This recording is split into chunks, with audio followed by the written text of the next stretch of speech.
Sebiga kazung hunin bichimding bitoi chimdingin chan nakam pek chazong kalom tuk masabika kabia ka thok lana thaitar na kabuntu atalai ke makamin he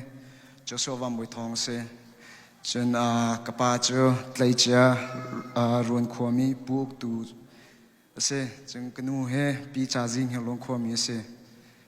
unau panga chokan se enam hu matuk hen unau panga laka do bik se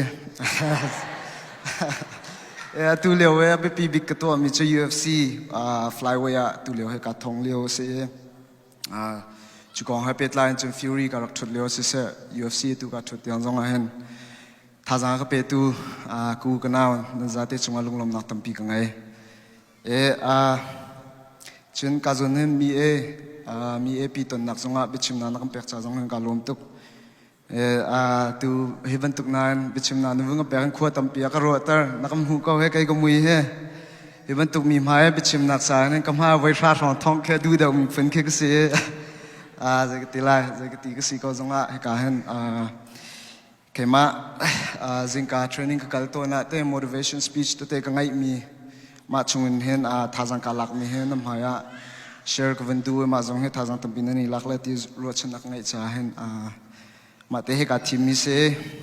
amasabiga chim gadu mi cho minung kan nak cho hen kan za te cho hen imagination ti mi la vision dream ti mi he kan rak ngai cho di la te ka zoom zai da an si ti se chen ruat chen nak te itin mi ti mi poken se chun ka zo ne ara mi pakhat cho zong ne hen he kan dream kan vision la kan imagination pol he to kho nak la nga kho na ding potential he pakhat chung ngai ding angai mi kan si ti jong kachim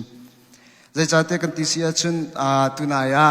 mi e upa jong ne bunchim man tu pachen ne kan na ga he tim chia chang te ra kan sar mi kan se he ban tu ga he vision ten ha kan bum hu te ka zagati lai vision ten ha kan bum hu chun imagination te tip nak ten ha kan bun ngai mi ke pachen ne kan nak chunga hen zagati lai arakam hu tar chung mi ke se arakam hutar chung mi ke se ma he ta chuna ka van la si chun business lai ten han se sa adang lang lai ten han thang chau nak hun ke mi tampi ne khwa kan ruat chun am hu jong kan nim hu ma sena te mi tampi ni kam pal ton mi cho kai chu ka se khawla lo ka dir hun ni phang khawla lo te hen kanum ton makha se lo pathian ni kan thin lung chung arak che chang e ma he hen na se khaw te hen plan arak ngai chang mi he se chun mi tampi ni kam pal mi cho zakitila kho kan ro nak la imagination kan ngai mi la vision kan ngai mi pol ase kho lo mi shrim shrim kan thin lung chom kho lo ti mi se ta chun nak van la lai han lios te na chun ti kan vun chim ko se chun tu kan nu le te chun te na chun phone te na ra kom lo e lap song la zon chim ko khe cha par ko hai ti wen tu ke chitil tuk tak ke se matika minung pakhat ne te a thin lung chung a ro na a vision imagine a kan alang ha mi he phone I chon khaw sila zet na that la ti mi khuwa avun ro matika atu tiang e minung pakhat chone he phone kan ngai la ti ro chen na jong ngai ro chen na ta ngai ka zoom phone matik jong a ken ma te pol ya ra mi po jong kha ma leo a khan chen asi khaw lo mi po ke rak si khaw sala ma po ke lo ko man sala tu wan chen he phone kan za te kam hang di ti ke se ma chen zakatila business lai ten hai ka dang lai ten hai ngai tika hen zakatila kamal kam ma he kan sikho lai lo ti slo pathian ya kan chia pyak mi si ti mi zup nak bu te kan we just have to pursue it and makaka cho pursue ti mi chen na doi bak ve na zuam bak ve how ma tu ka that's the principle of success kan du se chen ma po ka chu kan tu shim shim how I zuam nak ka cha her mi si chum minung kan nun naga hen be pi big mi cho til pakhat mi cho law of attraction ti mi hese law of attraction ti mi cho ti kam vun chim sia chun til tha na du si sia chun til tha na to na kan til tha ka na sina attraction po to la zegatizing ka te na kam vun tho ti ka ken kai te na jing ka thawe training kal tom ka si ti ken chan tam pi cho ka zuam lo chan jong ke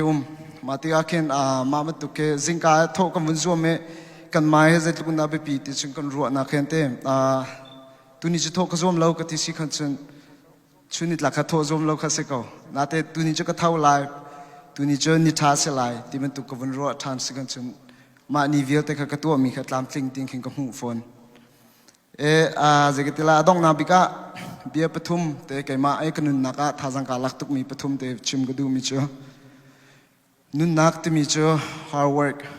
te mi se chen pani na nun nak te mi cho faith te se chen pathum na ka nun nak te mi cho grace te mi cho pachen na kan do na ka te kan ma kan phu kan tok lo an thila kan pek mi pol he se pathum ning te ka van chim si ka wa chen zoom nak ngai bu ten riam fak pi kan tu ne pathian sina thla kan cham se chu kan nun nak he kan thang chau ko lai ma hai ka chim du mi se ka lom